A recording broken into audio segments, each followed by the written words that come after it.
त्रेता युग का वह क्षण जब वन की हर दिशा से केवल एक ही पुकार उठ रही थी, सीते, सीते, माता सीता। जहां अभी कुछ समय पहले उनकी मधुर हंसी गूंजती थी, आज वहीं श्रीराम के नेत्रों से अश्रुधारा बह रही थी। वन के वृक्ष स्थिर थे, पवन थम गया था, मानो संपूर्ण प्रकृति भी प्रभु राम के दुख में सहभागी बन गई हो। उसी वन में पड़ा था एक वीर, अपने प्राणों की अंतिम सांस गिनता हुआ महावीर जटायु। रक्त रंजित पंखों से उसने कहा, प्रभु, सीता को रावण दक्षिण दिशा की ओर ले गया है। श्रीराम ने उस पक्षी को केवल मित्र नहीं, पिता समान सम्मान दिया और अपने हाथों से उसका अंतिम संस्कार किया, क्योंकि धर्म जाति नहीं, कर्तव्य देखता है। सीता की खोज में आगे बढ़ते श्रीराम और लक्ष्मण ऋष्यमुख पर्वत की ओर पहुंचे।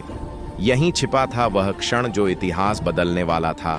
ब्राह्मण वेश में एक वानर आया, वाणी में मधुरता, नेत्रों में तेज, पर जैसे ही उसकी दृष्टि श्रीराम पर पड़ी, उसका हृदय कांप उठा। यह कोई साधारण मिलन नहीं था, यह भक्त और भगवान का पुनर्जन्मों का संबंध था। हनुमान जी श्रीराम के चरणों में गिर पड़े। उन्होंने कहा, मैं आपका दास हूं प्रभु, मेरे प्राण, मेरा बल, मेरी बुद्धि सब आपके चरणों में है। श्रीराम मुस्कुराए और उसी क्षण निश्चित हो गया, माता सीता की खोज अब असफल नहीं होगी। सुग्रीव से मित्रता हुई, धर्म की प्रतिज्ञा ली गई, बालीवध का वचन दिया गया और बदले में वानर सेना ने सीता खोज का संकल्प लिया। चारों दिशाओं में वानर दल रवाना हुए, पर दक्षिण दिशा, वह दिशा जहां रावण का लंका साम्राज्य था, वह दायित्व सौंपा गया हनुमान को। अनंत समुद्र को देखकर वानर सेना ठिठक गई। अंगद चिंतित थे, जामवंत मौन थे। तभी जामवंत जी ने कहा, हनुमान, तुम्हें अपनी शक्ति स्मरण है? हनुमान जी की आंखों में अग्नि जल उठी, उनका शरीर विराट होने लगा, पर्वतों सा विशाल, आकाश को छूता हुआ। यदि माता सीता जीवित हैं, तो हनुमान उन्हें अवश्य खोजेंगे।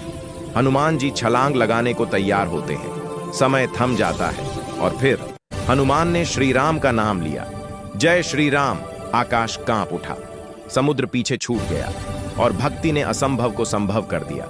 यह केवल एक छलांग नहीं थी, यह विश्वास की उड़ान थी। स्वर्ण जड़ी लंका, ऊंचे प्रासाद, माया और अहंकार से सजी नगरी, पर इस वैभव के बीच एक मां कैद थी।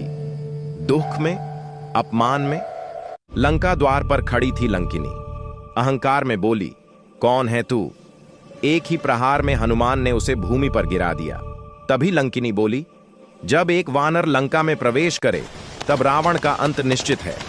रात्रि के अंधकार में हनुमान लंका के घर घर खोजते हैं। रावण के महलों में सुख था, विलास था, पर सीता नहीं थी। तभी एक उपवन, जहां न आनंद था न उत्सव, केवल आंसू थे। एक वृक्ष के नीचे मृग चर्म पर बैठी, म्लान मुख, जटा झूठ, माता सीता।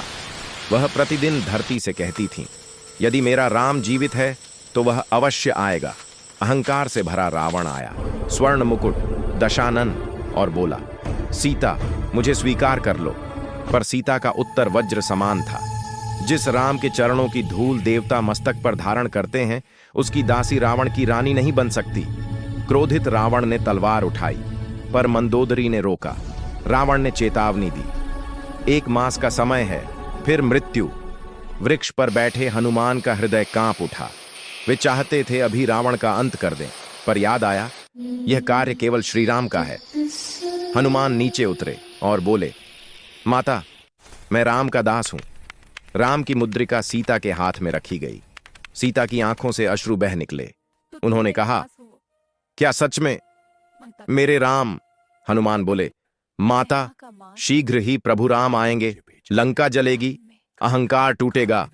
एक वृक्ष के नीचे बैठी मां सीता और ऊपर आकाश में उड़ता विश्वास, हनुमान।